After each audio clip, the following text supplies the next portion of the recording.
जय हिंद फ्रेंड्स। तो हम पढ़ रहे थे कक्षा 10 की कला और संस्कृति के बारे में। कक्षा 10 की कला और संस्कृति का पार्ट नंबर 6 है और इससे पहले अपन 5 पार्ट को कवर कर चुके हैं और आज अपन पार्ट नंबर 6 पढ़ रहे हैं। पार्ट नंबर 6 में क्या देखने वाले हैं? आज अपन देखने वाले हैं आबू के परमारों के बारे में, करौली की यादों के बारे में। देन अपन देखने वाले हैं अपने भरतपुर के भाटियों के बारे में। सबसे पहले अपन भरतपुर के भाटी के बारे में देखेंगे, देन अपन करौली की यादों के बारे में देखेंगे, देन अपन आबू के परमारों के बारे में देखेंगे। लेकिन ये तो अपना पार्ट नंबर 6 है, इससे पहले अपन 5 पार्ट कवर कर चुके हैं। तो उन पार्टों में हमने क्या क्या कवर करा है, यानी किन किन जानकारी से होते हुए आज हम पार्ट नंबर 6 पे पहुंचे। तो सबसे पहले थोड़ा सा रिकेप लेंगे, थोड़ा सा रिवाइज करेंगे। चीजों को अच्छे से अगर याद रखना है तो रिवीजन तो मस्ट है। तो सबसे पहले अपन देख लेते हैं कि 5 पार्ट में अपनों ने क्या क्या कवर करा है। देखो, अपन सबसे पहले पार्ट में पढ़ते हैं राजस्थान के सामान्य परिचय के बारे में, फिर अपन देखते हैं प्रागैतिहासिक काल के बारे में, फिर अपन देखते हैं सभ्यताओं के बारे में। तो मेनली क्या कवर करा था? मेनली हमने सभ्यताओं को कवर करा था पार्ट नंबर फर्स्ट में। उसके बाद अपन आ गए थे पार्ट नंबर 2 पर। पार्ट नंबर 2 में हमने क्या क्या जानकारी ली? पार्ट नंबर 2 में अपन देखते हैं जनपदों की उत्पत्ति के बारे में, जो कि इतना इंपोर्टेंट नहीं था लेकिन फिर भी उन्होंने कवर करा था।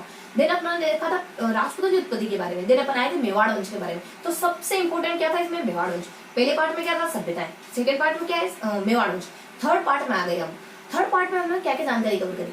थर्ड पार्ट में हमने देखा राठौड़ों के बारे में, बीकानेर के राठौड़ कवर करे, जोधपुर के राठौड़ को कवर करा। तो इस तरीके से राठौड़ों के साथ अपन नेक्स्ट आते हैं पार्ट नंबर 4 पे। पार्ट नंबर 4 में हमने क्या कवर करा था? चौहानों के बारे में। किसके बारे में? चौहानों के बारे में हमने कवर करा था। चौहानों में कहाँ के चौहान देखे? शाकंभरी के चौहान देखे हमने, रणथंभौर के चौहान देखे हमने, जालोर के चौहान देखे। तो इन तीनों जगहों के चौहानों को हमने क्लियर करा था। देन अपन आ गए थे पार्ट नंबर 5 पर। पार्ट नंबर 5 में हमने क्या पढ़ा था? हमने पढ़ा था आमेर के कछुओं के बारे में, हमने पढ़ा था जैसलमेर के भाटियों के बारे में। इन दोनों वंशों के बारे में हमने पार्ट नंबर 5 में पढ़ा था। तो क्या क्या देखा हमने? सभ्यताएं, उसके बाद मेवाड़, उसके बाद जोधपुर और बीकानेर, उसके बाद अपने चौहान तीनों जगह के चौहान, शाकंभरी के चौहान, रणथंभौर के चौहान, जालोर के चौहान, देन आमेर के कछुआ और जैसलमेर के भाटी। इस तरीके से अपन इन सारे वंशजों को पढ़ते हुए आज पार्ट नंबर 5 तक पहुंच गए। पार्ट नंबर 5 में पढ़ने वाले अपन भरतपुर के भाटियों के बारे में, करौली की यादों के बारे में, आबू के परमारों के बारे में। देखो, ज्यादा लेंदी टॉपिक नहीं रहेगा, ये बिल्कुल हल्का सा टॉपिक रहेगा, थोड़ी सी जानकारी है, मे भी बहुत ज्यादा समय ना लगे। तो शुरू करते हैं अपन फटाफट से, जिनके बारे में आज हम पढ़ने वाले हैं। तो आज के टॉपिक है हमारे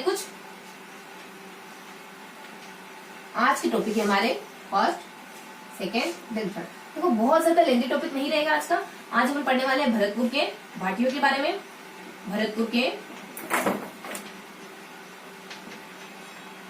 बारे में, देन अपन देखने वाले करौली की यादों के बारे में, देन लास्ट में अपन कवर करेंगे आबू के परमारों के बारे में,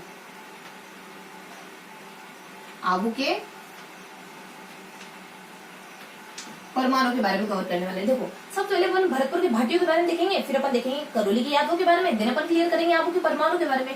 तो क्या जानकारी भरतपुर की भाटियों के बारे में? देखो, भरतपुर के भाटियों में सिर्फ 5 राजाओं का जिक्र आएगा। उनके बारे में थोड़ी सी हल्की जानकारी होगी, थोड़े से सूरजमल थोड़े से इंपोर्टेंट होते हैं, तो उनको अपन थोड़ा सा क्लियर कर लेंगे। उसके बाद अपन देखेंगे करौली की यादों के बारे में। करौली की यादों के बारे में क्या देखना? इसमें तो ना सीक्वेंस से नाम आएंगे, यानी कि एक नाम, फिर दूसरा, फिर तीसरा, चौथा, 5वां, 6वां, 7वां, इस तरीके से 7 नाम सीक्वेंस बाय सीक्वेंस आ जाएंगे और उनके द्वारा कुछ न कुछ इक्का दुक्का बातें करेगी। किसी ने करौली की स्थापना करी, किसी ने इसको राजधानी बनाई, किसी ने इसमें मंदिर बनवा दिया, कोई अपने अंग्रेजों से संधि कर लेता है, कोई कहता है कि कोई जब किसी की मृत्यु होती है तो कहता है कि अपन करौली को अपने राज्य में मिला ले, कोई लास्ट में कहता है कि नहीं 1.5 साल बाद मशक्कत करी और किसी एक राज्य को राजा बना दे। इस तरीके से एक हल्की सी जानकारी, बेसिक सा इन्फो इनके बारे में।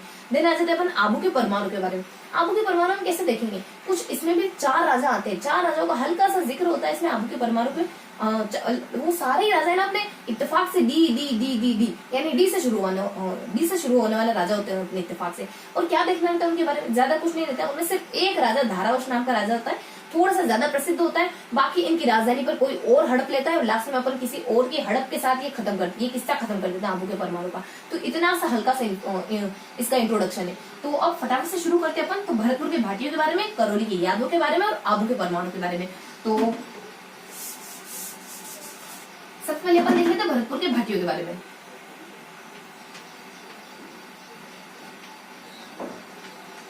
देखो, भरतपुर के भाटियों में कुछ 5 राजाओं का जिक्र आएगा। थोड़ा सा ट्रिकी तरीके से देखेंगे ताकि चीजें हमेशा हमें याद बनी रहे। देखो, याद रखना और याद करना दोनों अलग चीजें होती है। एक बार आपने चीज याद कर ली तो वो आपकी मेमोरी फीड हो गई, लेकिन उसको आप कितने समय तक याद रख पा रहे, ये भी बहुत ज्यादा मायने रखता है। तो भरतपुर के भाटियों में कौन कौन आएंगे? देखो, भरतपुर के भाटियों की ट्रिक आ जाएगी कि घर पर सब कह रहे हैं, घर पर सब उसके बाद ऐसे कह रहे हैं, घर पर सब ऐसे कह रहे हैं कि तुम ना है ना बहुत छोटी एग्जाम की तैयारी करो, तुम्हारे लिए तो बहुत ज्यादा होते, तुम ऐसा करो यूपीएससी की तैयारी करो। घर पर उसके क्या करे, सब घर पर सब ऐसे कह रहे हैं। तो इस तरीके की प्लेट लिखिए। तो क्या क्या आ जाता है इससे, देखो जी से आ जाता अपने गोकुल, गोकुल। उसके बाद र से आ जाता अपने राजा राम, राजा राम। उसके बाद सी से आ जाता है अपने चुंडा, और बी से आ जाता है अपने, बी से अपने आ जाता है बदन सिंह, बदन सिंह। और एस से आ जाता है अपने सूरजमल, सूरजमल। तो इन सबके बारे में पढ़ने वाले अपन। तो देख लेते एक बार, देखो जी से अपने गोकुल है, आर से अपने राजा राम है, सी से अपने चुंडा है, बी से अपने बदन सिंह है, और एस से अपने सूरजमल है। तो फटाफट से देख लेते हैं इनके बारे में क्या क्या जानकारी आती है इनके बारे में। देखो सबसे पहले आते हैं अपने गोकुल। गोकुल के बारे में ज्यादा कुछ नहीं आता है, बस गोकुल जो होते हैं ना 1669 में मथुरा के जाटों के द्वारा, मथुरा के जाटों का नेतृत्व करते हैं और औरंगजेब से विद्रोह करते हैं। यानी 1669 में मथुरा के जाटों का नेतृत्व करते हैं, नेतृत्व करते हैं औरंगजेब के विरुद्ध। किसके विरुद्ध,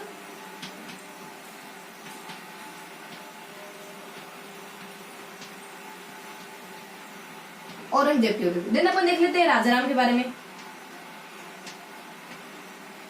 राजाराम इन्हीं के उत्तराधिकारी होते हैं,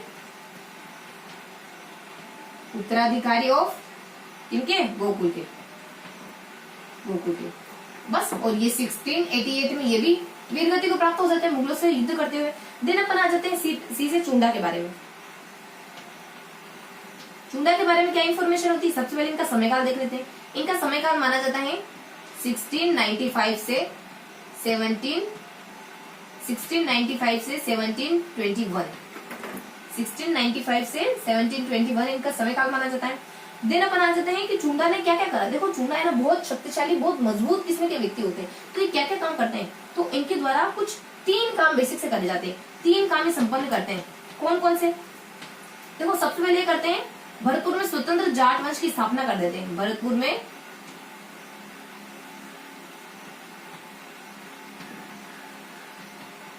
में स्वतंत्र जाट वंश की स्थापना कर देते हैं। सेकेंडली ये करते हैं, सेकेंडली ये ना मथुरा और आगरा इन दोनों जगहों के, और इन दोनों जगहों पर मुगलों को खदेड़ देते हैं। सेकेंडली मथुरा व आगरा में मुगलों को खदेड़ते हैं, मुगलों को खदेड़ देते। और तभी इनके विरोध में बदन सिंह को भेजा जाता है मुगलों की तरफ से। बदन सिंह क्या, अपने किशन सिंह को। तो तभी मुगल इनके अगेंस्ट किशन सिंह को भेजते हैं, जो किशन सिंह कछुआ होते उनको भेजते हैं कि तुम जाओ और चुंडामन को दबा के आओ। बहुत ज्यादा उछाल मार रहे हैं वो, बहुत ज्यादा परेशान कर रहे हैं, नाक में दम कर दिया इन्होंने। तो यहाँ जाते हैं मुगलों के अगेंस्ट ये विद्रोह करते हैं। मथुरा और आगरा क्षेत्र में मुगलों के खिलाफ विद्रोह करते हैं। देन इनको दबाने के लिए भेजा जाता है, दबाने हेतु किशन सिंह कछुआ को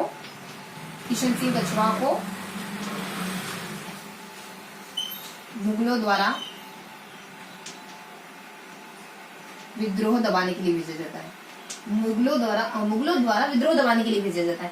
देन अपन देख लेंगे लास्ट तीसरा काम इनके द्वारा होता है कि ये थून नामक स्थान पर अपने एक किले की स्थापना कर देते हैं। थून नामक स्थान पर ये किले की स्थापना करते हैं। तो यहाँ लिखते हैं अपन थून नामक स्थान पर किले की स्थापना कर देते हैं, किले की स्थापना कर देते हैं। तो बेसिक से 3 काम इनके द्वारा करे जाते हैं। नेक्स्ट आ जाते हैं अब चुंडा के बाद बी से बदन सिंह। बदन सिंह का समयकाल क्या माना जाता है, बदन सिंह का समयकाल माना जाता है, बदन सिंह का समयकाल रहता है अपने 1723 से लगाकर 1756 के 1756 तक। 1723 से 1756 का समयकाल होता है बदन सिंह का। बदन सिंह क्या करते हैं, बदन सिंह है ना बहुत खुश मिजाज और जिंदा दिल व्यक्ति होते हैं, बहुत शांति प्रिय व्यक्ति होते हैं। जिस तरीके से आपने देखा ना कि चुंडा बहुत ज्यादा एक दबाव वाले व्यक्ति होते हैं, बहुत ज्यादा शक्तिशाली व्यक्ति होते हैं, बहुत ज्यादा पावरफुल व्यक्ति होते हैं। भरतपुर में स्वतंत्र जाट की स्थापना करना क्या आसान काम था क्या, मथुरा और आगरा में मुगलों को दबाना क्या आसान काम था क्या, और थून नामक स्थान पर अपना किला स्टेब्लिश करना क्या आसान काम था क्या।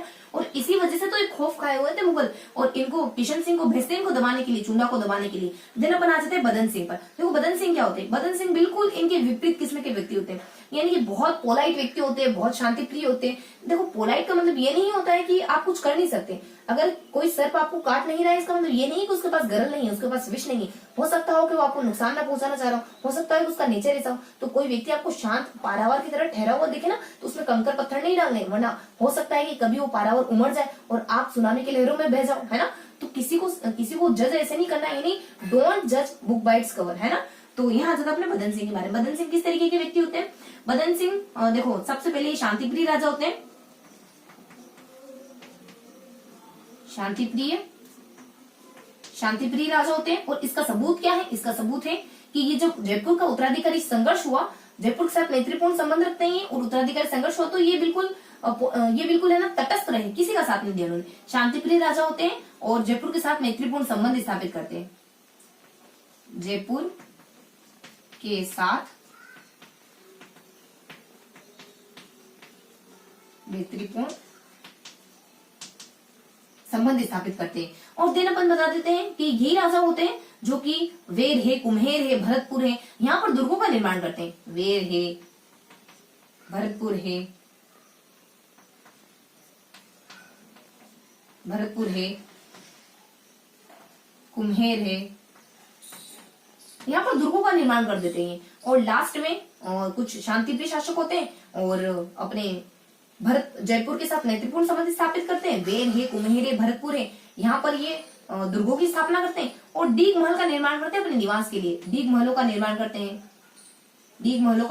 हैं, इस तरीके के व्यक्ति होते हैं, बहुत जिंदा दिल, बहुत खुश मिजाज, हमेशा खुश रहने वाले, दुर्गों का निर्माण करने वाले, बाग बगीचों का निर्माण करने वाले, इस तरीके के व्यक्ति होते हैं बदन सिंह। दिन अपन देखेंगे लास्ट में बदन सिंह के बाद सूरजमल के बारे में, जो बदन सिंह के बेटे होते हैं, तो सूरजमल के बारे में जानकारी कवर कर देते हैं।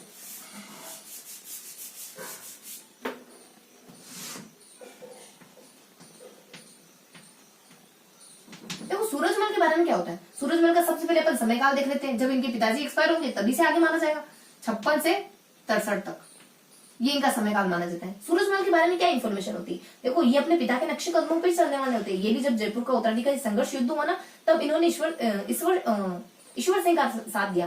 किन किन के बीच में हुआ था, माधव सिंह और ईश्वर सिंह, इन दोनों ही व्यक्तियों के बीच में जयपुर का उत्तराधिकारी संघर्ष होता है। जब अपने सवाई जयसिंह मर जाते हैं अपने 1743 के आसपास, इन्होंने शादी कर ली थी माधव सिंह की पत्नी, माधव सिंह की पत्नी क्या कहे, माधव सिंह की माताजी अपने चंद्रवती से शादी कर ली थी और वचन दे दिया था कि जो भी चंद्रवती का बेटा होगा ना, उसी को मैं नेक्स्ट उत्तराधिकारी बनाऊंगा। अब माधव सिंह उनका बेटा हुआ, इत्तेफाक से वो ईश्वर सिंह से छोटा है, अब वो बनाते हैं माधव सिंह। अब जब उत्तराधिकारी संघर्ष हमारा छिड़ता है, तो माधव सिंह और ईश्वर सिंह आपस में भिड़ने की स्थिति में आ जाते हैं। एक को तो वचन दिया हुआ है और एक कायदे से बड़ा है, अब बनाया जाए तो किसको बनाया जाए, तो इनके बीच में उत्तराधिकारी संघर्ष छिड़ जाता है। तो सूरजमल साथ देते हैं ईश्वर सिंह का, यानी बड़े बेटे का साथ देते हैं, कायदे से बनना वही चाहिए, लेकिन माधव सिंह बन जाता है। मतलब कि इनके बीच में बहुत ऐसे गुत्थम होती है और मराठों की एंट्री भी हो जाती है इस युद्ध में। तो अपन देख लेते हैं सूरजमल के बारे में। तो सूरजमल के बारे में क्या क्या इन्फॉर्मेशन होती है, सूरजमल के समयकाल के बारे में देख लिया। देन सूरजमल जो होते हैं वो अपने पिता के नक्शे कदमों पर चलते हैं और शांतिप्रिय शासक होते हैं और उत्तराधिकारी संघर्ष में ईश्वर सिंह का साथ देते हैं। तो इनके बारे में एक हल्की सी इन्फॉर्मेशन होती है कि ये भी शांतिप्रिय तो क्या कहें, लेकिन जयपुर के साथ मैत्रीपूर्ण संबंध स्थापित करते हैं। जयपुर के साथ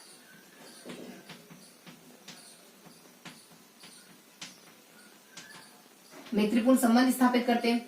देन ये उत्तराधिकारी संघर्ष में जब मैत्रीपूर्ण संबंध स्थापित करा तो साथ किसका दिया, साथ ईश्वर सिंह का देते हैं, ईश्वर सिंह का देते हैं। और नेक्स्ट क्या करते हैं, बहुत हेल्पफुल नेचर के होते हैं। ये दो जगहों पर हेल्प करते हैं। जब दो जगहों पर अलग अलग युद्ध हो रहा होता है ना, एक तो यही अपने उत्तराधिकारी युद्ध और एक और युद्ध हो रहा होता है, वहां पर भी हेल्प करते हैं। बहुत हेल्पिंग नेचर के शख्स होते हैं। इनके बारे में ज्यादा कुछ नहीं देखना है, इनके बारे में बस हल्की सी जानकारी ये देखनी है कि दोनों की हेल्प करते हैं, यानी दो युद्धों में किसी न किसी की हेल्प करते हैं और हेल्प करते हैं फिर भी मार तो जाते हैं, मरना तो ही सभी को। तो लास्ट में इनकी थोड़ा सा इनकी मृत्यु के बारे में जानकारी होती है कि जब इनकी मृत्यु होती है तो कोई शख्स होता है इनकी तारीफ में कुछ बातें कहता है। इस तरीके से हल्की से इनके बारे में थोड़ा सा इंट्रोडक्शन देखेंगे। और यही वो शख्स होते हैं जो भरतपुर को अपनी राजधानी के रूप में स्टेब्लिश करते हैं, यानी भाटियों की राजधानी के रूप में स्टेब्लिश करते हैं। तो इनके नाम है ना कुछ अच्छी सी उपलब्धियां होती है कि भरतपुर को राजधानी के रूप में स्टेब्लिश करा, दो जगहों पर दो युद्धों में अलग अलग शख्सों की मदद करते हैं, यानी बहुत हेल्पफुल नेचर के होते हैं। और लास्ट में जब इन्होंने मदद करी ना तो मरते मरते कालिका रंजन इनकी तारीफ कर जाते हैं। तो इस तरीके से ये सूरजमल के बारे में थोड़ा सा बेसिक सा इंट्रो था। अब अपन थोड़ा सा रिटर्न में देख लेते हैं। तो देखो, जयपुर के साथ मैत्रीपूर्ण संबंध स्थापित करके ईश्वर सिंह का साथ दिया। एक तो इस तरीके से हेल्प करी इन्होंने, एक और हेल्प कहाँ करी, एक और हेल्प ये करते हैं, मराठों की हेल्प करते हैं, मराठों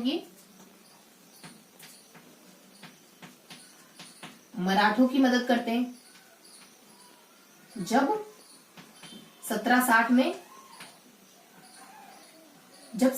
में एक तो नजीब होता है और एक अपने अहमद शाह होता है, अहमद शाह के विरुद्ध युद्ध हो रहा होता है, तब 1760 में मराठों की मदद करते हैं। हालांकि सदाशिव राव भाव के व्यवहार से खिन्न होकर वापस लौटाते, लेकिन मदद के लिए गए तो थे।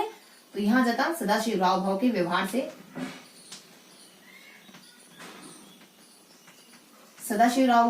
से परेशान होकर तंग आकर वापस लौट आते हैं। कुछ ऐसा करा होगा इन्होंने, है ना। और उसके बाद नेक्स्ट बता देते हैं कि यही वो व्यक्ति होते हैं जो भरतपुर को राजधानी के रूप में स्टेब्लिश करते हैं, भरतपुर को राजधानी बनाते हैं। और वहां पर खाली राजधानी बना के नहीं छोड़ते हैं, वहां पर दुर्ग का निर्माण करते हैं, वहां पर गढ़ का निर्माण करते हैं। और इन्हीं के बारे में कहा जाता है, कालिका रंजन इन्हीं के बारे में कहते हैं, इन्हीं के बारे में कहा जाता है कि इनमें कालिका रंजन क्या कहते हैं, इनके बारे में कालिका रंजन कहते हैं इनमें अपनी जाति के सारे गुण मौजूद थे। यानी यही वो शख्स है जिनमें भाटियों की अपनी जाति के सारे गुण मौजूद है। तो बेसिक सा इंट्रो था, खाली 4 पॉइंट के बारे में हमने देखा। सबसे पहले देखा कि ये कौन से 2 युद्धों में किसी की मदद करते हैं, यानी 2 युद्ध होते हैं तो किसी न किसी की मदद करते हैं। और यही वो दमदार व्यक्ति होते हैं जो भरतपुर को राजधानी के रूप में स्टेब्लिश करते हैं, वहां पर गढ़ का निर्माण करते हैं। इन्हीं सारी विशेषताओं को देखते हुए, इन्हीं 3-4 विशेषताओं को देखते हुए कहा जाता है कि तो वही व्यक्ति हैं जिनमें अपने जाति के सारे गुण मौजूद हैं। तो ये बेसिक सा इंट्रो था हमने सूरजमल के बारे में। तो हमने पढ़ लिया पूरा भरतपुर के भाटियों के बारे में, देखो पता ही नहीं चला और देखते देखते अपने भरतपुर के भाटी सारे ही फिनिश हो गए।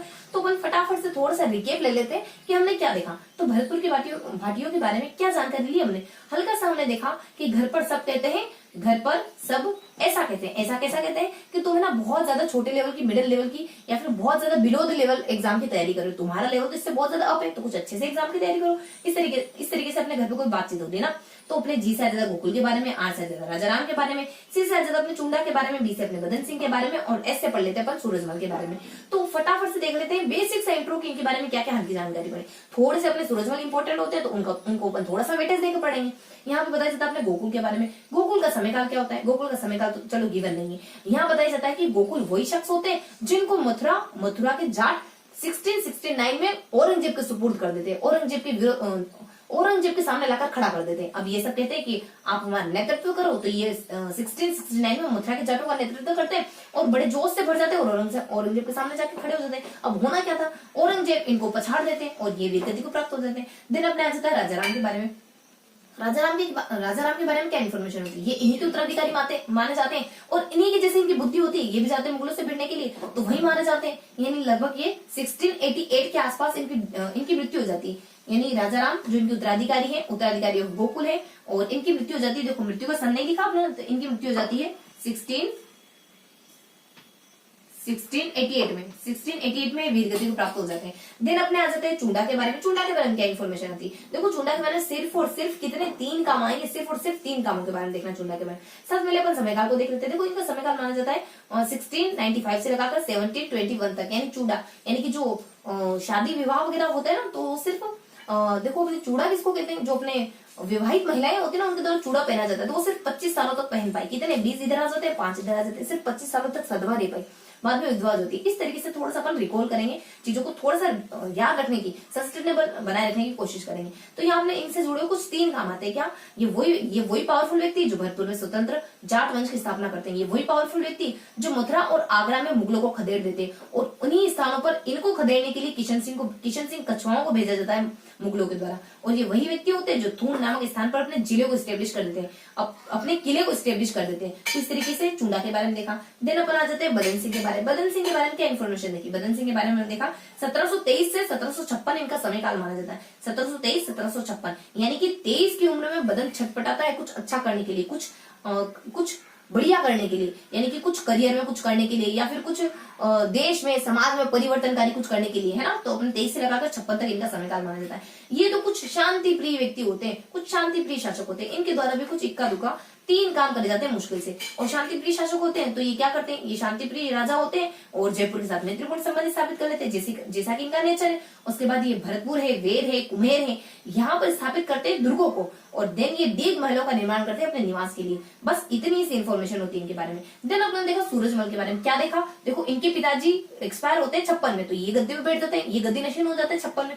इनका समयकाल क्या माना जाता है? इनका समयकाल माना जाता है 1757 से 63 तक, यानी 56 से लगाकर 63 तक इनका समयकाल माना जाता है। देन इनकी उपलब्धियों के बारे में अपन कवर करते हैं, यानी इनके नाम ऐसी कौन सी चीजें होती है जिनको लेकर कालिका रंजन को ये कहना पड़ गया कि ये वही व्यक्ति हैं जिनमें अपनी जाति के सारे गुण विद्यमान है। तो क्या इनकी अच्छी बातें थी? इनकी अच्छी बातें ये थी, दो तो सबसे मेजर इंपॉर्टेंट बात, इनमें मानवीय गुण था, हेल्पिंग नेचर के थे ये, और इनमें थोड़ा सा अपने राजा का गुण भी विद्यमान था, यानी अपने भरतपुर को राजधानी के रूप में इन्होंने स्टेब्लिश करा, भरतपुर में दुर्गों का निर्माण कराया। बस ये हल्का सा इन्फॉर्मेशन देखा आपने। तो क्या देखा इन्होंने अपनों ने? यहाँ देखा कि ये जयपुर का जब उत्तराधिकारी संघर्ष हुआ तो ईश्वर सिंह का साथ दिया इन्होंने।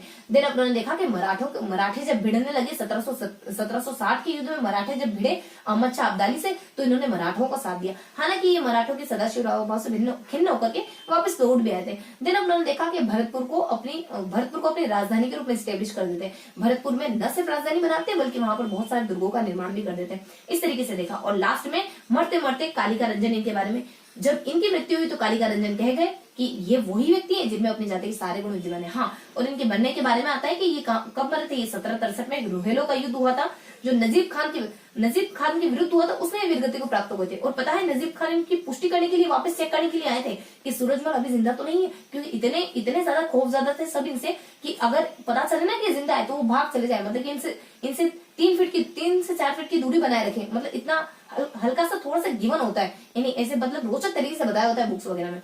तो ये अपने सूरजमल थे। थोड़ा सा इनकी मृत्यु के बारे में देखो, थोड़ा सा अपन लिख लेते हैं इनकी मृत्यु कब हुई थी। तो इनकी मृत्यु 1763 में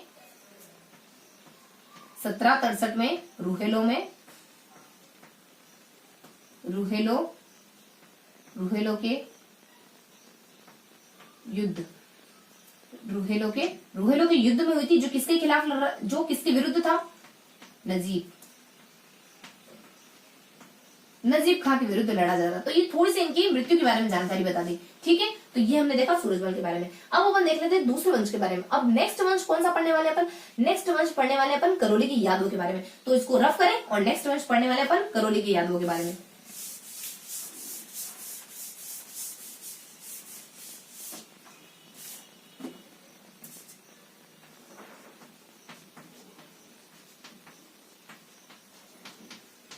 करौली की यादव, देखो करौली की यादव के बारे में क्या देखना है। करौली की यादव के बारे में कुछ 4 राजाओं को जिक्र पढ़ेंगे अपन, और उसके बाद कुछ ऐसे राजा का जिक्र पढ़ेंगे जो इनकी राजधानी को हड़प लेता है, जिसका नाम रहता है लुम्बा, जो अपने नाडोल क्या सिर्फ चौहान वंश का रहता है, और ये वो व्यक्ति इनकी राजधानी को हड़प लेता है। तो यहाँ पर भी अपन थोड़ा सा ट्रिकी तरीके से देखेंगे। क्या है अपनी ट्रिक? डी, यहाँ डी यानी अपने डी है और लास्ट में अपना एल है। डी और एल है। तो कौन कौन से राजा इसमें होते हैं? देखो सबसे पहले डी से राजा होते हैं अपने, डी से राजा, देखो चारों राजा डी से शुरू होने वाले थे। सबसे पहले अपने धूमराज होते हैं, फिर अपने यहाँ आ जाते हैं अपने धूमराज, फिर होते अपने उत्पल राज, फिर होते अपने धरणी शाह, फिर होते अपने धारावर्ष। अब आप कहोगे कि यहाँ तो डी है ही नहीं, यहाँ तो उत्पल राज आ गया, तो यहाँ अपने को करना है यू, यहाँ करना है यू, यानी कि इसमें ट्रिक है D D D D L, यानी कि यहाँ सेकंड नंबर पे यू है। बस इतना ध्यान रखना अपने को। तो इन राजाओं के बारे में थोड़ा सा अपन इंट्रो ले लेते हैं। और लास्ट में एल से कौन से राजा है? लुम्बा। तो इन राजाओं के बारे में थोड़ी सी हल्की सी इंफॉर्मेशन है, उसको अपन पढ़ लेते हैं। तो सबसे पहले आ जाता है अपने धूमराज के बारे में। धूमराज के बारे में क्या इंफॉर्मेशन होती है? धूमराज वही व्यक्ति होते हैं जो करौली की यादवों की स्थापना करते हैं, संस्थापक माने जाते हैं, संस्थापक। देन थे अपने उत्पल राज वही व्यक्ति होते हैं जिनसे इनकी वंशावली प्रारंभ होती है। वंशावली प्रारंभ होती है। देन अपन देखते हैं धरणीशाह। देखो धरणीशाह थोड़े से यूनिक राजा होते हैं। धरणीशाह को दक्षिण के राष्ट्रकूटों में धवल से मदद लेनी पड़ जाती है। दक्षिण के राष्ट्रकूटों में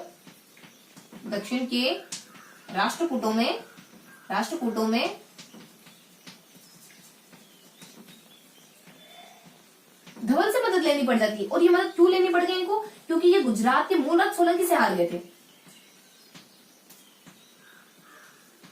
गुजरात के मूलराज सोलंकी से हार गए। तो बेसिक सा इनके बारे में थोड़ी सी जानकारी होती है इनके बारे में। उसके बाद अपन धरणीशाह के बाद देखेंगे अपन धारावर्ष के बारे में।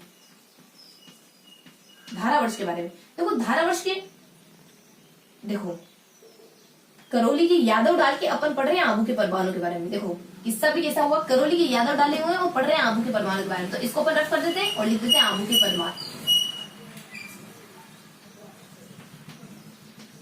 आबू के परमार। तो ये तो आबू के परमार है सारे है ना। तो ध्यान रखना है क्या कि ये सारे आबू के परमार के बारे में पढ़ रहे हैं।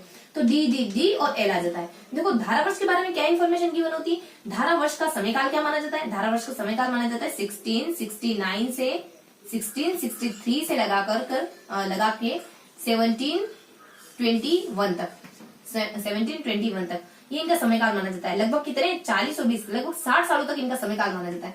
60 वर्ष तक इनका समयकाल रहा। दिन अपन धारावर्ष के बारे में क्या देखते हैं? देखो धारावर्ष के समयकाल में कुछ 2-3 काम होते हैं। पहला, ये वही व्यक्ति होते हैं, देखो ये इनसे पहले वाले व्यक्ति धरणीशाह गुजरात के मूलराज सोलंकी से हार गए। और ये वो व्यक्ति हैं जब गुजरात के सोलंकियों पर मोहम्मद गौरी ने हमला करा ना, तो उनके सेनापति का काम कर रहे होते हैं। तो यहाँ आता है अपने कि जब गुजरात पर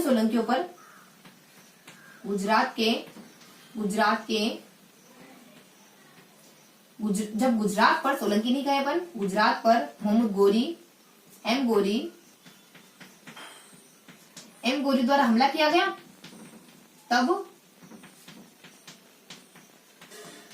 सेनापति का रोल निभाया इन्होंने। और ये नाडोल के चौहानों के साथ भी अच्छे संबंध रखते हैं। नाडोल के चौहानों के साथ भी अच्छे संबंध रखते हैं। देन एक काम होता है इनके बेटे के वक्त। देखो इनके बेटे के वक्त क्या होता है? इनके बेटे का नाम रहता है तेजपाल सोमदेव। यानी सोमदेव के समय में क्या हुआ था? सोमदेव के शासनकाल में क्या घटना हुई थी? सोमदेव के शासनकाल में घटना हुई थी कि तेजपाल नामक व्यक्ति ने नेमिनाथ मंदिर का निर्माण करवा दिया था। तेजपाल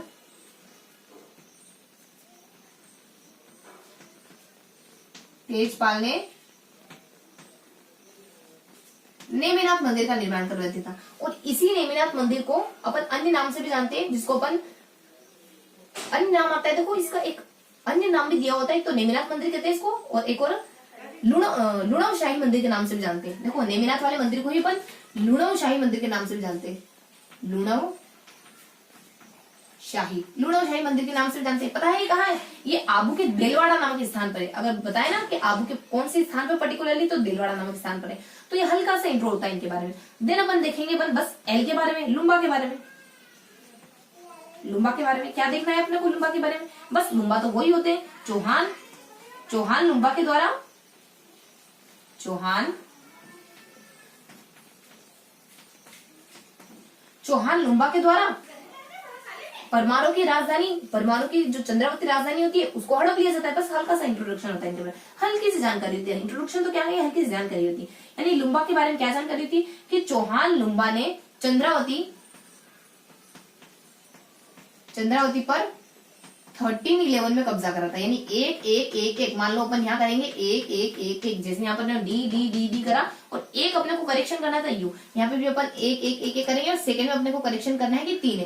क्या है अपने यहाँ पर 3 है। तो 1311 ईस्वी में लुम्बा ने चंद्रावती पर अधिकार कर लिया, और वहां पर चौहान वंश की नींव रख दी, और वहां पर चौहान वंश स्टेब्लिश कर दिया। चौहान वंश की स्थापना वहां पर चौहान वंश स्थापित कर दिया इन्होंने। तो इस तरीके से हल्की सी जानकारी होती है लुबा के बारे में। तो फटाफट से देख लेते हैं आबू के परमाणु के बारे में। आबू के परमाणु के बारे में हल्का सा इंट्रो उन्होंने क्या लिया। यहाँ अपने राज्यों की ट्रिक क्या है, डी डी डी डी और एल। तो D D D D L याद रखना है और सेकेंडली अपने को कर देना है कि डी की जगह बाद में देखना है कि यू था। यहाँ जब अपने डी से धूमराज है, फिर उत्पल राज है, फिर अपने धर्निशाह है, फिर अपने धारावर्ष है, एल से अपने लुम्बा है। धूमराज क्या करते हैं, धूमराज सिर्फ और सिर्फ संस्थापक बन पाए। उसके बाद उत्पल राज क्या करते हैं, उत्पल राज से वंशावली शुरू हो जाती है। देन धर्निशाह क्या होते हैं, धर्निशाह तो वो व्यक्ति होते हैं जो गुजरात के किसी व्यक्ति से हार जाते हैं, मूढ़ सोलंकी से हार जाते हैं, मदद लेने के लिए भागे भागे जाते हैं राष्ट्रकूटों के पास, दक्षिण में राष्ट्रकूटों के पास जाते हैं और कहते हैं कि मदद की गुहार लगाते कि help me help me help me. तो धवल के द्वारा इनके हेल्प मी की आवाज सुन ली जाती है और इनकी मदद कर दी जाती है। देन अपने बता दिया जाता है धारावर्ष के बारे में, ये अपने देखा धर्निशाह के बारे में। अब अपन देखेंगे धारावर्ष के बारे में। धारावर्ष थोड़े से अच्छे किस्म के राजा होते हैं। धारावर्ष इनकी मूल जो धारावर्ष इससे पहले जो अपने धर्निशाह थे ना, ये मूलतः सोलंकी से पराजित हुए थे। अब इनके मत्थे चढ़ गया पराजय का पूरा टेक लग गया इनके सिर पर। अब उस टेक को हटाना धारावर्ष अपना दायित्व समझ लेते हैं और ये एम गोरी के द्वारा जब इन पर हमला करा गया तो बड़ा दिल लेकर के इनका सेनापतित्व करने जाते हैं। ये दिखाना चाह रहे थे, देखो तुमने हम पर हमला करा तो मैं तुम पर हमला, मतलब मैं इस लायक में तो हूँ कि तुम पर हमला कर दूं, तुम्हें जीत लूं। लेकिन फिर भी एम गोरी के द्वारा जब हमला करा गया तब इनके सेनापतित्व का रोल निभाया। तो कितनी बड़ी इंसल्ट हो गई, यानी कि तमाचा मार दिया एक मुंह पे इन्होंने। इस तरीके से अपने धारावर्ष होते हैं। तो धारावर्ष कुछ ऐसे शासक होते हैं जो एम गोरी के द्वारा जब हमला करा गया तो गुजरात के लोगों को प्रोटेक्ट करने के लिए वहां के सेनापतित्व की भूमिका में रहते हैं, वहां के सेनापतित्व का रोल निभाते हैं। उसके बाद धारावर्ष के समय में कुछ और भी अच्छे काम होते हैं। धारावर्ष और भी अच्छे काम करते हैं। एक तो अपने वंश को इन्होंने सोलंकियों की अधीनता को जुआ उतार फेंका था इन्होंने। इस तरीके से देखो एक्यूरेट लाइन दी होती है कि धारावर्ष वो व्यक्ति होते हैं जो अपनी पराधीनता का जुआ उतार फेंकते हैं। देन बता दिया जाता है नाडोल के चौहानों के साथ बहुत अच्छे संबंध रखे इन्होंने। नाडोल के चौहानों के साथ बहुत अच्छे संबंध स्टेब्लिश करते हैं अपने ये धारावर्ष। देन इन्हीं के बेटे सोमदेव के समय देखो कितने अच्छे अच्छे काम हुए। देखो नेमिनाथ का मंदिर कितना प्रसिद्ध मंदिर है। तो यहाँ धारावर्ष क्या करते हैं कि जब इनके बेटे सोमदेव का शासनकाल हुआ, ये तो दो काम करके निकल लिए, एक तो सेनापति बन गए, एक तो नाडोल के चौहानों के साथ अच्छे संबंध स्थापित कर लिए। और नेक्स्ट क्या होता है, नेक्स्ट होता है कि सोमदेव के शासनकाल के दौरान, इन्हीं के बेटे सोमदेव के शासनकाल के दौरान तेजपाल नामक व्यक्ति ने एक नेमिनाथ मंदिर का निर्माण करवा दिया, जिसको अपन लुडोशाही के नाम से भी जानते हैं। पर्टिकुलरली स्थान देखें तो आबू के दिलवाड़ा में करवाया था। उसके बाद आ जाते कुंभा। देखो कुंभा अपने कहाँ आते हैं, जयपुर। कुंभा अपने मेवाड़ वंश में अपने देखा था। कुंभा वही व्यक्ति हैं जो जिनके लिए कहा जाता है कि इन्होंने 84 में से 32 दुर्गों का निर्माण करवाया। कुंभा वही व्यक्ति हैं जिनको अपन अलग अलग नामों से जानते हैं, दान गुरु, हाल गुरु, परम गुरु, चाप गुरु, अलग अलग अभिनव भट्टाचार्य, हिंदू सुल्तान है, इन सभी नामों से जानते हैं अपन कुंभा को। तो कुंभा तो बहुत बहुत प्रसिद्ध व्यक्ति रहे इतिहास में। तो यहाँ से अपने लुम्बा के बारे में क्या इन्फॉर्मेशन गिवन होती है। देखो लुम्बा वही व्यक्ति होते हैं जो जिस थाली में खाते हैं उसी थाली में छेद करते हैं। भेद क्या कहें, छेद करते हैं। क्यों? क्योंकि उन्होंने ये अपने नाडोल के चौहान होते हैं अपने कुंभा। तो धारावर्ष ने तो इनसे अच्छे संबंध रखे, लेकिन ये लुम्बा इस तरीके के व्यक्ति होते हैं कि ये इनकी ही राजधानी चंद्रावती को हड़प लेते हैं और वहां पर अपने वंश की स्थापना कर देते हैं लगभग 1311 के आसपास, यानी 1311 के आसपास, यानी 1111 के आसपास। तो इस तरीके से अपने थोड़ी सी इन्फॉर्मेशन देखी लुम्बा के बारे में। तो ये था अपने आबू के परमाणु का थोड़ा सा बेसिक सा इंट्रोडक्शन। और अब अपन पढ़ने वाले हैं करौली की यादों के बारे में, जिसकी हेडिंग अपन पहले डाल चुके थे। तो अब अपन पढ़ने वाले हैं करौली की यादों के बारे में।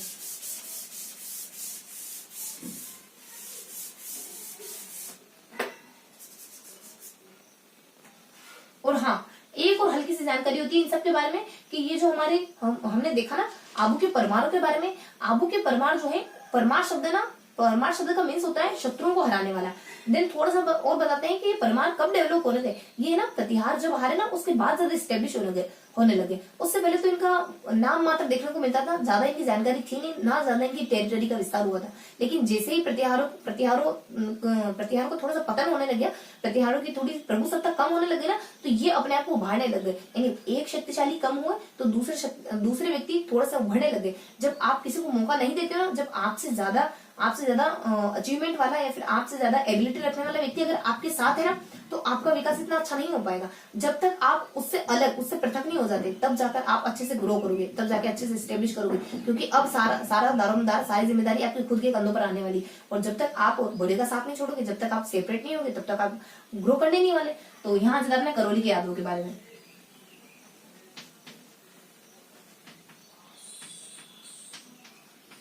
करौली की यादों के बारे में। तो करौली की यादों के बारे में क्या देखने वाले हैं, यहाँ पर भी अपन कुछ राजाओं का जिक्र करेंगे और उनके बारे में हल्का सा इंट्रोडक्शन लेंगे। कौन कौन से राजाओं का जिक्र करेंगे, देखो यहाँ पे अपने ट्रिक आ जाती है, वेद जी,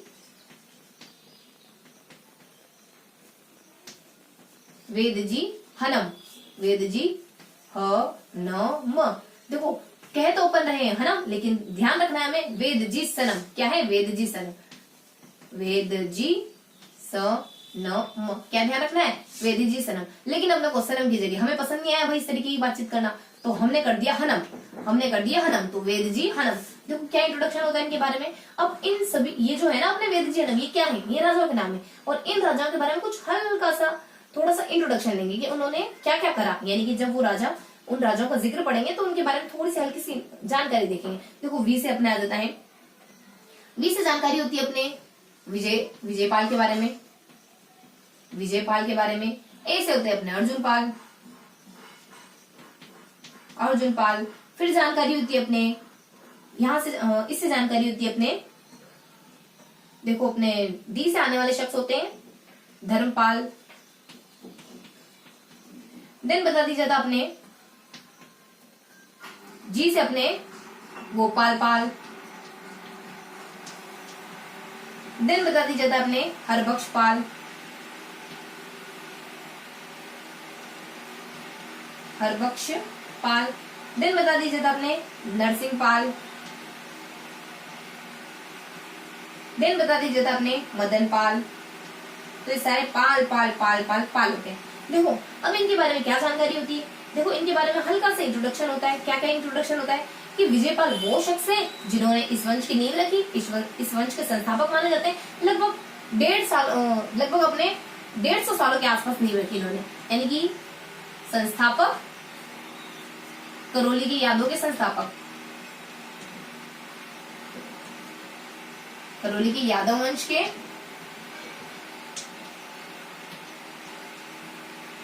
संस्थापक। कब करी गई थी करौली की यादव वंश की स्थापना, कब करी गई थी 1040 के आसपास, यानी 1040 के आसपास करी गई थी। दिन अपन देख लेते हैं अर्जुन पाल के बारे में।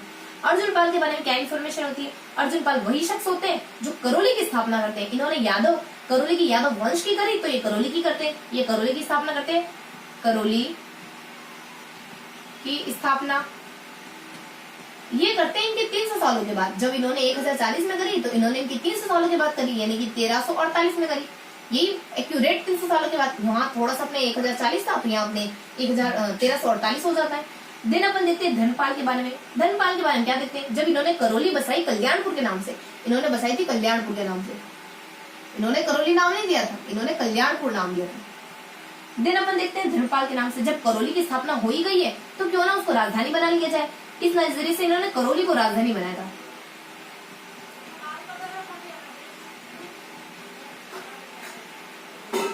करौली को राजधानी बनाया था। और कब बनाया था, जब उन्होंने इनके 300 सालों के बाद काम करा। तो ये भी इनके 300 सालों के बाद काम करते हैं। इन्होंने करा था, इन्होंने ये काम करा था 1650 के आसपास, एक्यूरेट 300 सालों के आसपास, यानी लमसम।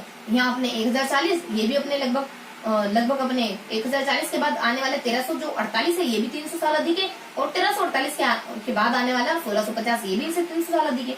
उसके बाद आते हैं गोपाल पाल। ये क्या करे, अब इन्होंने करौली यादव वंश रख दी, इन्होंने करौली को स्टेब्लिश कर दिया, इन्होंने करौली को राजधानी बना दिया। अब इनके पास बचा कुछ नहीं, तो इन्होंने कहा कि मैं तो करौली में मदन मोहन मंदिर की निर्माण, मैं तो मंदिर का निर्माण करूंगा। तो करौली में इन्होंने मदन मोहन मंदिर का निर्माण कर दिया, मदन मोहन मंदिर का निर्माण।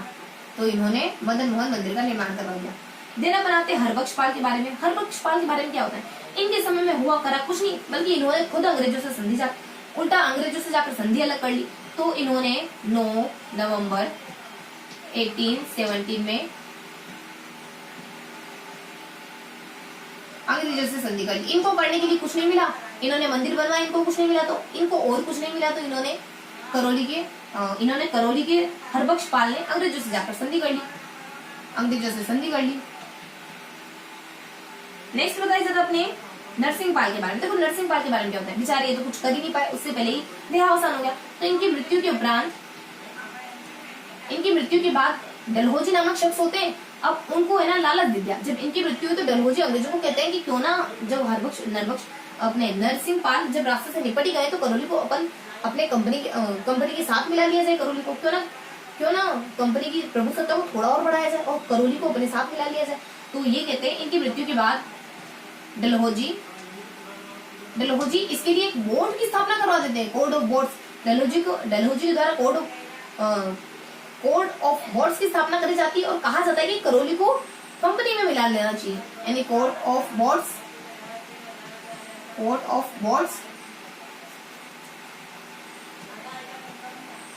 की स्थापना कोड ऑफ बोर्ड्स की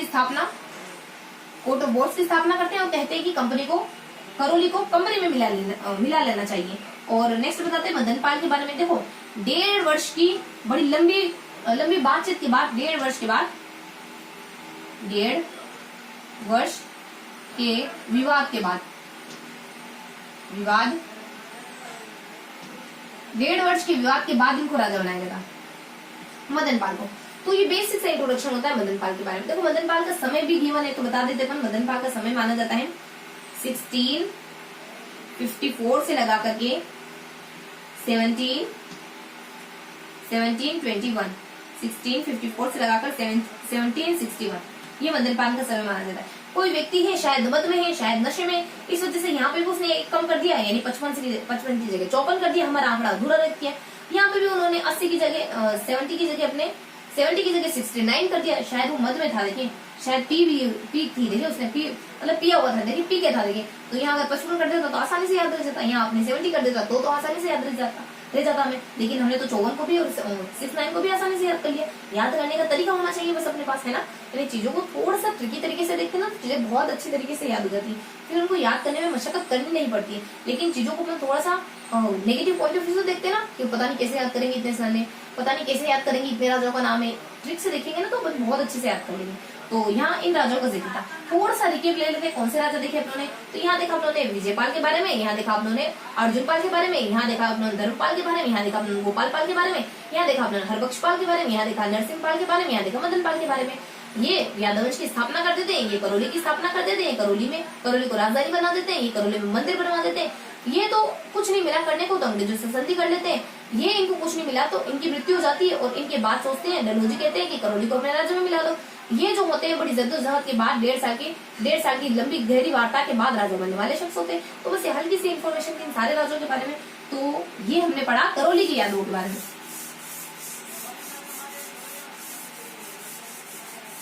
तो ये हमने जानकारी पढ़ी करौली की यादवों के बारे में। तो अब देख रहे थे थोड़ा सा करौली की यादवों के बारे में। हाँ, एक हल्की सी इन्फॉर्मेशन और गिवन होती है, जैसा कि हमने वो लास्ट में जो अभी जस्ट लास्ट में पढ़ा ना हमने आबू के परमारों के बारे में। जैसा कि वो आबू के परमार होते हैं ना, प्रतिहारों के दबने के बाद उभरने लगते हैं, तो ऐसे ही हल्की सी बात इनके बारे में भी होती है। इनके बारे में एक बात ये होती है कि अपने आप को मथुरा की शूरसेन शाखा से संबंधित बताते हैं। क्यों बताते हैं उनसे संबंधित? क्योंकि कृष्ण खुद उनसे संबंधित है। अब इनको खुशी मिलती है अपने आप को कृष्ण से संबंधित बताने में, यानी ये मथुरा की शूरसेन शाखा से अपना संबंध जोड़ते हैं। ये कहते हैं कि हम तो मथुरा की शूरसेन शाखा के वंशज है। तो इस तरीके इनकी थोड़ी सी करौली की यादों के बारे में हल्का सा एक थोड़ा जिक्र मात्र आता है तो उन्होंने बता दिया। तो देखो अब थोड़ा सा अपन क्या करते हैं कि रिकेप ले लेते हैं। जो हमने 3 वंश पढ़े ना उनको थोड़ा सा रिकेप ले लेते हैं। तो हमने कौन कौन से वंश पढ़े, हमने कौन कौन से टॉपिक क्लियर करे, हमने टॉपिक्स क्लियर करे 3, फर्स्ट, सेकेंड, देन थर्ड। सबसे पहले हमने देखा भरतपुर के जाटों के बारे में। पता है भरतपुर की जो जाट जाति थी ये ना एक कृषक जाति थी। ये जब औरंगजेब स्टेब्लिश हो रहा था ना, औरंगजेब जब अपने चरम पर था, ये औरंगजेब का शासनकाल चल रहा था ना, तब उभरने वाली जाति थी, यानी इनके समकालीन इनके पैरेलल चलने वाली जाति थी। भरतपुर के जाटों के बारे में देखा। देन हमने देखा करौली की यादवों के बारे में, देन हमने लास्ट में कवर करा आबू के परमारों के बारे में। आबू के परमार तो हमेशा गुजरात से लड़ते झगड़ते रहते थे परमार के बारे में, क्योंकि उनके पड़ोसी जो है ना, पड़ोसी का तो काम यही होता है तू मैं करना। सुबह हो ही नहीं कि तू मैं शुरू कर देना। भरतपुर के जाटों के बारे में अपने गोकुलधाम सोसाइटी की तरफ। भरतपुर के जाटों के बारे में, करौली के यादवों के बारे में, आबू के परमारों के बारे में। तो क्या देखा आपने भरतपुर के जाटों के बारे में? भरतपुर के जाटों में कुछ 5 राजाओं का जिक्र पड़ा। किस ट्रिक से देखा आप लोगों ने? एक ट्रिक आ जाती है कि घर पर सब कह रहे हैं कि इतनी छोटी एग्जाम तुम्हारे लिए नहीं बनी, तुम बने हो किसी बड़ी एग्जाम के लिए, तुम बने हो यूपीएससी देने के लिए, तुम बने हो कोई अच्छा बड़ा काम करने के लिए, तुम बने हो समाज में परिवर्तन करने के लिए, आमूल बदलाव करने के लिए। इस तरीके से परिवार वाले अपने बच्चों को मोटिवेट कर रहे हैं। फिर उन्होंने देखा करौली की यादों के बारे में। करौली की यादों में कौन कौन से राजा लोग आते हैं? करौली की यादों में कुछ लगभग हमने 5 से 7 राजाओं का जिक्र पड़ा। उसको हमने ट्रिकी तरीके से याद रखने की कोशिश करी। क्या ट्रिक आ जाती है इसके लिए? इसके लिए ट्रिक आ जाती है वेद जी सनम है, वेद जी सनम है। ये बात हमें अच्छी नहीं लगी, वेद जी को सनम कह रहे हो, नहीं नहीं नहीं, हम तो ऐसे नहीं कहने वाले, हम तो कह देंगे वेद जी हनम है, थोड़ा सा परिवर्तन कर रहे हैं। तो इस तरीके से सारे राजाओं का जिक्र पड़ा। तो इनमें कौन कौन से राजा थे? वही अपने गोपाल, सबसे पहले आने वाले अपने विजयपाल हो जाते हैं, फिर अपने अर्जुनपाल हो जाते हैं, फिर अपने धर्मपाल हो जाते हैं, फिर अपने मदनपाल हो जाते हैं, फिर अपने हरबख्शपाल हो जाते हैं, फिर अपने फिर अपने नरसिंहपाल हो जाते हैं, लास्ट में अपने मदनपाल हो जाते हैं। और फिर हमने देखा आबू के परमाणु के बारे में। देखो मदनपाल का भी समय गिवन होता है, ये तो हमने देख लिया था उसी समय। आबू के परमाणु के बारे में देखा तो बना देते हैं आबू के परमाणु के बारे में। आबू के परमाणु के बारे में हमने क्या देखा? इसमें भी ट्रिक की तरीके से देखा। क्या ट्रिक थी? D D D D D और लास्ट में एन। फिर हमें पता चला अरे एक तो डी है नहीं, एक तो यू है। तो इस तरीके से हमने आबू के परमाणु के बारे में पढ़ा। सबसे पहले हमने देखा धारावर्ष के बारे में, फिर उत्पल राज के बारे में, फिर धरणी के बारे में, लास्ट में धरणी के बारे में, और फिर धारावर्ष के बारे में, और लास्ट में हमने कवर करा लुम्बा के बारे में, है ना। तो सबसे पहले अपने डी से आने वाले सबसे पहले अपने धरणी, धूमराज, सबसे पहले अपने धूमराज, फिर उत्पल, फिर अपने धरणी, और फिर धारावर्ष, और लास्ट में अपने लुम्बा के बारे में पढ़ा। लुम्बा जो इस वंश के राजा तो नहीं है, लेकिन इस इनकी राजधानी चंद्रावती को हड़प लेते 1311 के आसपास, 1311 के आसपास। तो ये सारा हमने पढ़ा आबू के जाटों के बारे में, करौली की यादों के बारे में, भरतपुर के जाटों के बारे में, करौली की यादों के बारे में, और आबू के परमारों के बारे में। तो ये था आज का सेशन, जिनमें हम 3 वंशों को कवर करते हैं। वही अपने भरतपुर के जाट और करौली के यादव, आबू के परमार। भरतपुर के जाट खाली 5 राजा थे, हल्के हल्के से 5 राजा का जिक्र पड़ा। सूरजमल सबसे अव्वल किस्म के अच्छे राजा थे। उसके बाद करौली के यादवों के बारे में हल्की हल्की जानकारी दी। कोई स्थापना करवाता है, कोई राजधानी बना देता है उसको, तो कोई इसमें मंदिर बनवा देता है। किसी को कुछ मिलता नहीं था, उन्हें संधि कर लेते, किसी को कुछ मिलता नहीं है तो उसके मरने के बाद लोग सोचते हैं कि इसको तो हड़प लिया जाए। उसके बाद हमने हल्का सा देखा आबू के परमाणु को। आबू के परमाणु में हमने देखा कि आबू के परमाणु में एक राजा तो ऐसा होता है जो हार जाता है गुजरात से, एक राजा ऐसा होता है जो गुजरात के सेनापति बनवा दिया, लेकिन इनको विश्वासघात मिला। जिसके साथ इन्होंने अच्छा व्यवहार करा, जिसके साथ इन्होंने अच्छे से ट्रीट करा, वही इनकी जिस थाली में खाता है उस थाली में छेद कर देता है और इनको धोखा देता है। इनको धोखा देने वाले लुम्बा थे। लुम्बा महाशय इनको धोखा देते हैं। इनको धोखा देकर इनकी चंद्रावती राजधानी को हड़प लेते हैं लगभग अपने 1311 के आसपास। तो ये था आज का हमारा सेशन, बहुत इजी सेशन था। तो फिर मिलेंगे ऐसे ही किसी अगले वीडियो में, तब तक के लिए जय हिंद।